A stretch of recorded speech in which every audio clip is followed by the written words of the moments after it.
Welcome to Sakshi TV special immigration talk show with attorney Ms. Prashanthi Reddy. Please note that Sakshi TV now has 5 immigration shows every week: on Mondays with Somi Reddy, on Tuesdays with Kaveti, on Wednesdays with Prashanthi Reddy in English, on Thursdays with Chand Parvat Nenis, and on Friday with Banu Lindra. Please tune in to ask your question. If you are an immigration attorney and would like to join our show, please email us at usa@sakshi.com or call us at 866-725-7441. Before we begin the show, please note that the information provided on the show is not a legal advice and for general purposes only. Sakshi TV or its agents will not be responsible for the use of information. If you need any specific legal advice, please contact the attorney directly. Ms. Prashanthi Reddy needs no instruction, but if you need consultation, you can definitely log on to www.reddyesq.com. They have a wealth of free information and online tools for the hands of immigrant community. So without any further delay, let us welcome Ms. Reddy onto our show. Prashanthi Reddy Garu, welcome back, Andy. How are you? I'm good, thanks. How are you? I'm doing great, Prashanthi Reddy Garu. So, Ms. Reddy, today we decided that we're actually going to be covering a pretty new topic, a very different topic. We hardly covered it in the last couple of shows. So, today we'll be talking a little about the B2 visa. So, do you want to get into the B2 visa directly, or do you have any latest immigration updates that you want to cover up? No, we can go with the questions directly and take it from there. Yes. So, Ms. Reddy, just let's start with the formal introduction of what exactly is this B2 visa and who are actually applicable for these kind of visas and what are the advantages of it. So maybe first explain the basics and then we can go in detail. So the B visa is for visitors for pleasure or visitors for business. So the B1 is for business, and the B2 visa is visiting the United States for pleasure.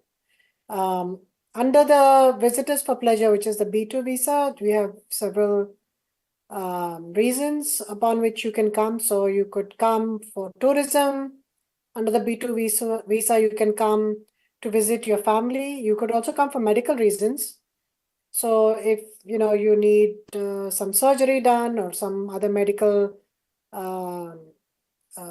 you need to meet with a physician here or something else, you can come to do that on a B2.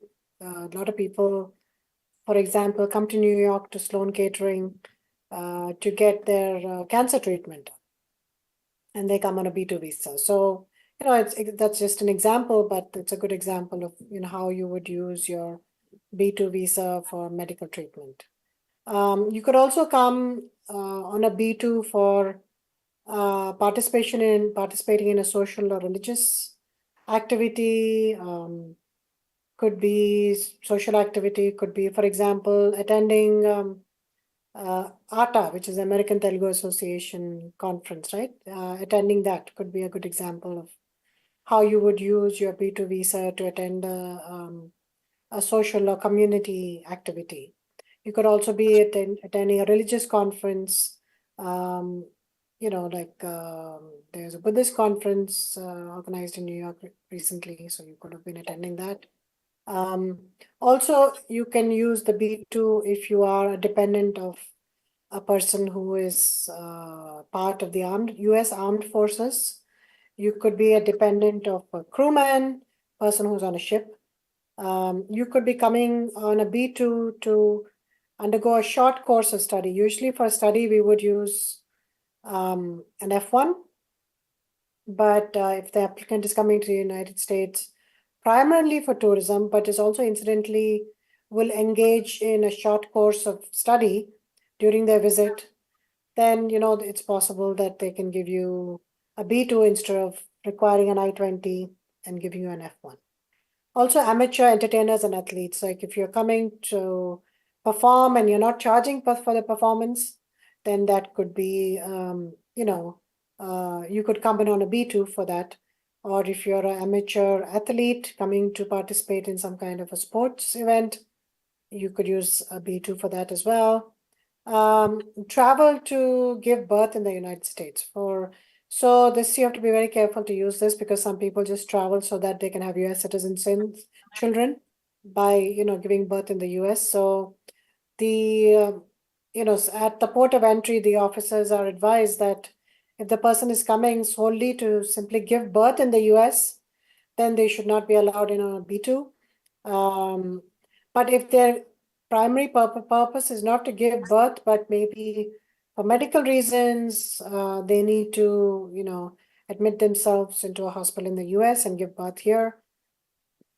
Their doctor is here, something of that nature, then, the person does qualify to get a B2 visa for these purposes. But, it's very important that they should, specify that they're coming for medical treatment or coming for tourism, but not just to give birth in the US. So purpose of travel is very important when, is an important determination when giving this kind of a visa for a person who's pregnant and wants to give birth in the US. There are also some special circumstances under which a person can be given a visitor's visa. So a fiance of a US citizen or lawful permanent resident, surprisingly, can get B2 visa, provided that they're able to show that they have no intention of immediately immigrating to the US. So they're simply going to get married and go back.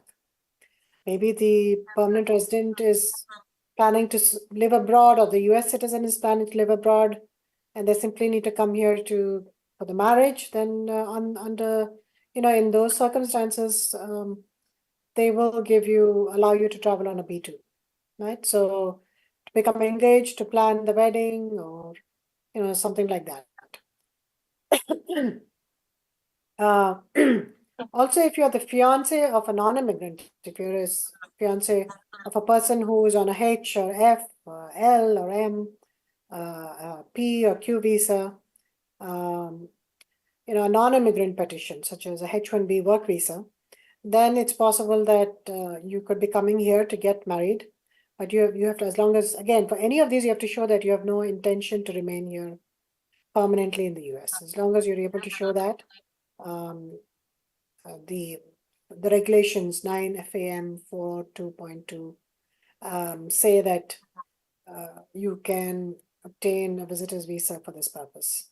Also, in some instances where a proxy marriage takes place, in order to consummate the marriage, you can then come to the US for that purpose, as long as, again, you show you have no intention of immigrating. The spouse or child of a US citizen can also come using this. So, for example, an adopted child or a spouse or child of a US citizen may be given a visitor's visa if the purpose of the travel is just to come temporarily to visit. Because they can also file for an immigrant visa, but if they don't want to and they just want to visit temporarily, then they can most certainly use the B2 visa, as long as they're able to show that they have no intention to immigrate. Usually, if you're married to a US citizen or a permanent resident, it's more difficult to show that you have no intention to immigrate, especially if your spouse or partner or immediate relative is living in the US. Also, in some instances where some extended family members can come and visit if they're not eligible for derivative status.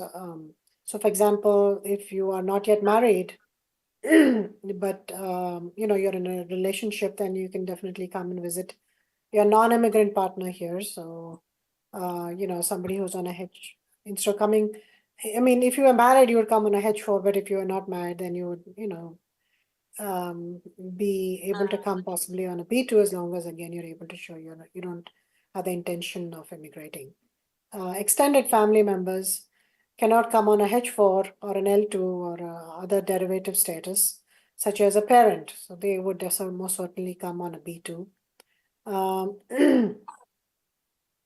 And some other categories, which I am going to skip, but they're also, in addition to the visitor's visa, we also have the business visa, which is the B1.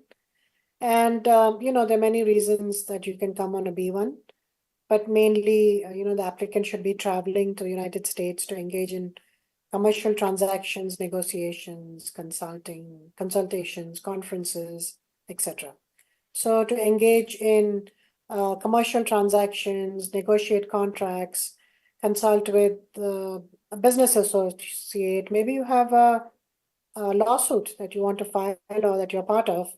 So to litigate, you can come as well, or to participate in any conferences, conventions, or to maybe undertake some kind of a research, as long as you're not getting paid in the US. And we already talked about traveling, to give birth in the United States. So that's another reason you could come on a B as well. So there can also be other instances where you are coming to the US to pursue your employment. So it's incidental to your work. You can come on a B1 as long as you're not getting paid in the US. So again, through your company, if you're coming to negotiate your contracts, maybe to meet a client. Also, it can be, religious leaders and members of religious denominations or groups that are coming to the engage to maybe coming to the US to engage in maybe a religious tour. Visit all the temples. Religious leaders maybe coming in to take up some kind of a position of a priest or a temporary position.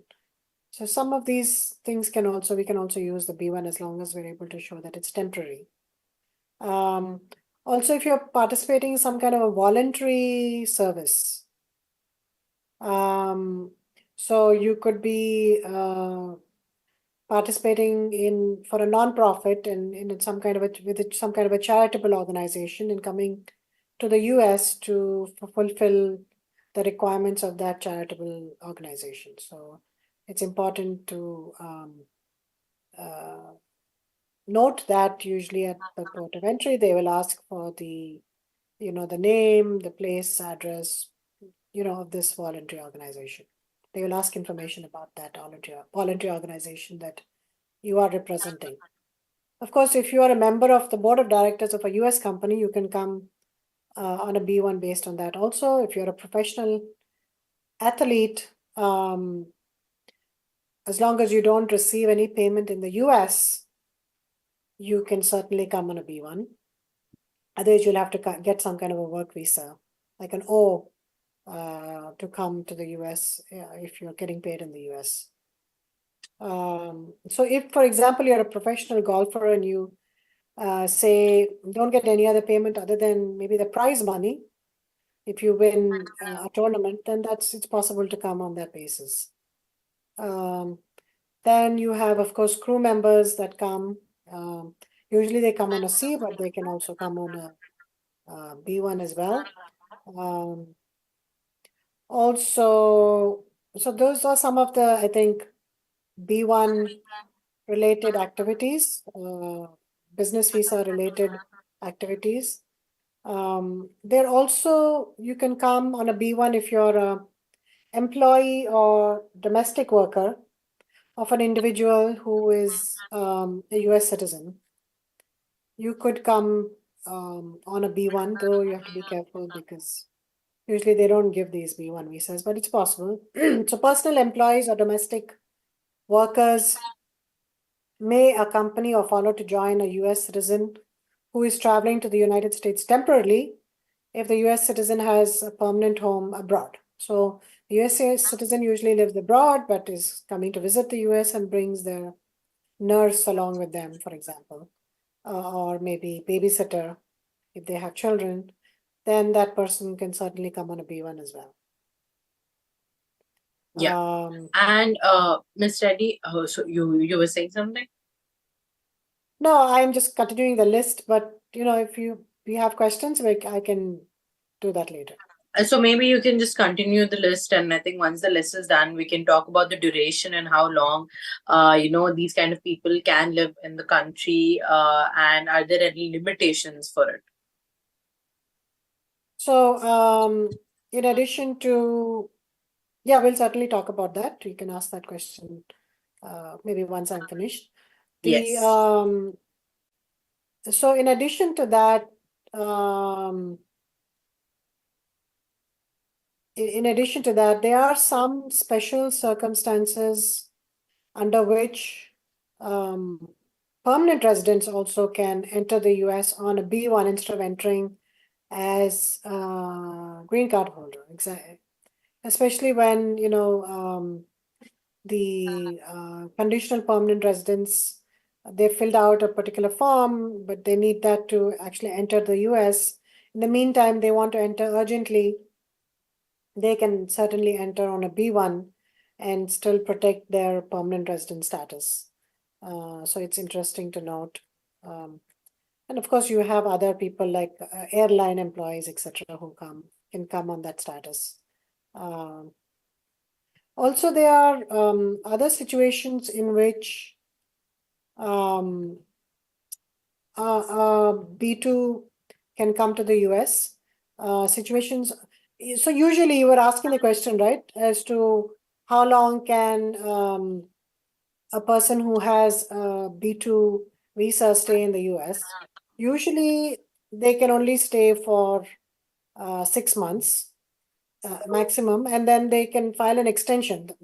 Initially they're given for 6 months, and then they file an extension for an additional 6 months, so a total of 1 year.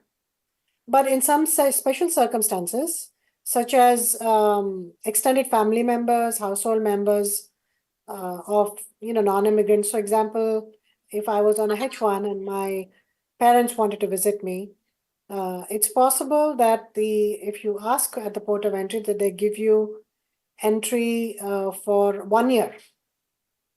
Instead of giving you entry for 6 months, then you file for an additional 6 months. This is a special condition for cohabiting partners or extended family members or household members that are not eligible for derivative status. So those who are eligible for derivative status, such as H4 or L2, or for an F1, it's F2, are spouses and children. But if you're not a spouse or a child, but you're still part of the family member, like you may be a parent, then it's possible then you can get, you'll be allowed to stay for 1 year, and then you can keep applying for extensions in increments of up to 6 months. This is a complete break from the usual rules for a B2 visa or for B2 status, which is always for 6 months.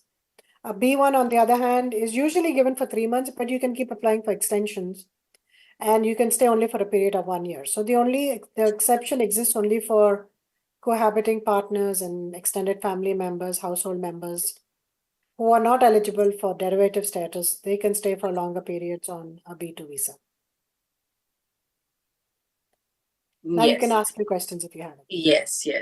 So Ms. Reddy, my next question is, so can one actually work here with a B2 or a B2 visa, whoever is on B2 visa, or is it always that, you just mentioned earlier that only people who are kind of doing a charitable or, a show, so whatever you said, people who are coming to these kind of associations and, working for free, only they can have B2. So you are telling that nobody, so whoever has B2, they can't really earn anything in the USA? So then there's first of all a distinction between B1 and B2. So all that applies to B1, who's a business visa holder. So when they give you a visa, they'll give you a B1, B2, so you can use it for whatever you want. But at the port of entry, when you're entering into the country, depending on what you say to the officer, they'll give you an I-94 for either a B1, which is for business if you're traveling for business, or they'll give you a B2 if you're traveling for pleasure. In the circumstances that you just mentioned, you cannot work on a business visa, but you can certainly travel for work, which means that as long as you're not getting any kind of remuneration in the US, you can certainly travel for the sake of your business or for the sake of your employer, to meet clients, to negotiate, to attend conferences, to give demonstrations. These kind of things are to attend, if you're a part of the board if you're a board member in your company, then to attend board meetings. All this is activities are certainly possible, but there can be no remuneration. Of course. Ms. Reddy, can someone actually sponsor B2 visa, or is it just something that only B1 or someone with H1 can do it? So nobody needs to sponsor a person who wants a B2 visa, but you have to show that you have the intention not to immigrate, and you have to show that you have enough finances to support yourself, and you have to show that you plan to come back. You have ties to your country. If you're visiting someone, then it's appropriate for them to fill out an affidavit of support and say that they'll sponsor your stay while you're here. They'll take care of your, food and boarding, etc. So that helps with getting a visa, but it's not absolutely necessary. You can be self-funded as well. Yes. Ms. Reddy, my next question is, can one extend that B2 visa? Like you said, there are some have this limitations that can only be for 6 months. So can they usually extend it, or they for extension they have to get back to their own country and then again come back? Is that like a long process that happens? So when you're first given an I-94, they'll give it to you based on what you tell them at the port of entry. Usually, if you're applying for a business visa, they'll give you 1 month to 3 months. And if you're applying for a visitor for pleasure or to travel, they'll usually give you based on what you ask. Again, they'll ask you how long you plan to stay, and if you say 5 months, they'll give it to you for 6 months. So they'll give it to you for a maximum of up to 6 months. And if you say I only want to stay for 1 month, they might just give it for 1 month. If you want to say, I'm staying for 2 months, so they give it in increments of 1, 3, and 6, based on what your requirements are. And before that period is over, you should file an I-539. So it's an extension that you have to file, and the form is called I-539. Nowadays, you can file that form online as well on the USCIS website. And you can pay online, etc. So it's become very easy to file an I-539 extension.